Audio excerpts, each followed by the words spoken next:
कि जो दूसरा पॉइंट है इस पे आपने जैसे कहा ना कि इस पे आमतौर पे ज्यादातर लोग इसी के ऊपर भी ज्यादा रह जाते हैं। उसकी वजह कुछ ये इसलिए नहीं नजर आ रही कि वो नॉर्मली जैसा चलता चला जा रहा है वो उसी पर खुश है। जो अगली नेक्स्ट स्टेज है उसमें मेच्योरिटी चाहिए होती है, उसमें डिसाइसिवनेस चाहिए होता है, उसमें मेंटली भी मेच्योरिटी चाहिए। तो शायद उस तरफ आने से लोग डरते हैं, लोगों की मुखालफत से डरते हैं। तो इसकी रीजन ये हो सकती है। जो भी सवाल आया है, मैंने अगर ना कर दी तो दूसरा माइंड कर जाएगा।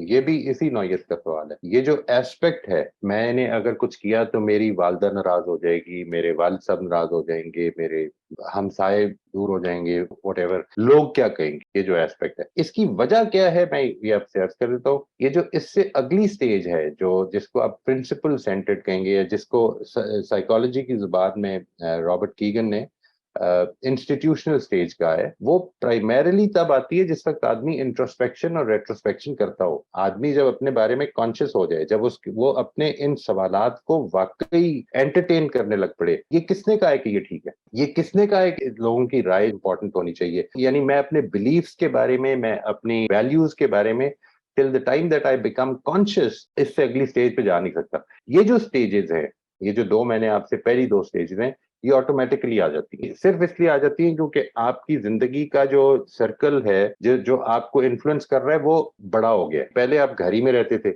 इसके बाद आप स्कूल जाना शुरू हो गए, इसके बाद दफ्तर में मुलाजमत शुरू कर दी। ये जो सारी चीजें हैं, ये चूंकि आपका सर्कल बड़ा होता जा रहा है, इसलिए असल में प्रिंसिपल वही है। दूसरों की वैल्यूज या दूसरों की सुनी सुनाई वैल्यूज को मैंने अपने ऊपर अप्लाई कर दिया और मैं उसी को करने में ठीक महसूस करता हूँ।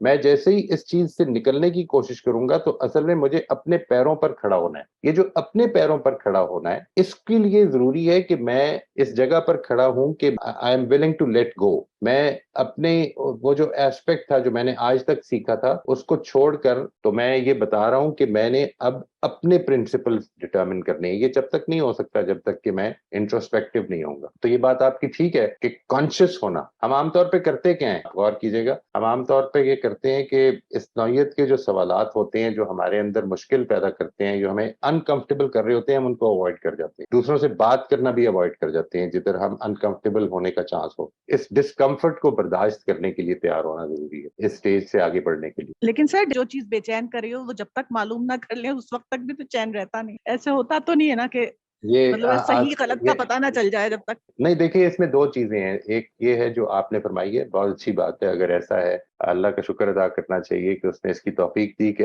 ये एक मेच्योर बात है जो आपने की है। आमतौर पर इसके बरक्स होता है, आदमी ये फैसला करता है कि ठीक है, जो मैं कर रहा था ना, मुझे इसी पर रहना है। अगर कोई चीज डिस्कम्फर्ट या कोई चीज क्वेश्चंस पैदा कर रही है तो उसको अवॉइड करने का एटीट्यूड पैदा हो जाता है। ये जो अवॉइडेंस का एटीट्यूड है, ये रुकावट डालता है हक मानने में, लेकिन इंसान इसमें कंफर्टेबल ज्यादा होता है।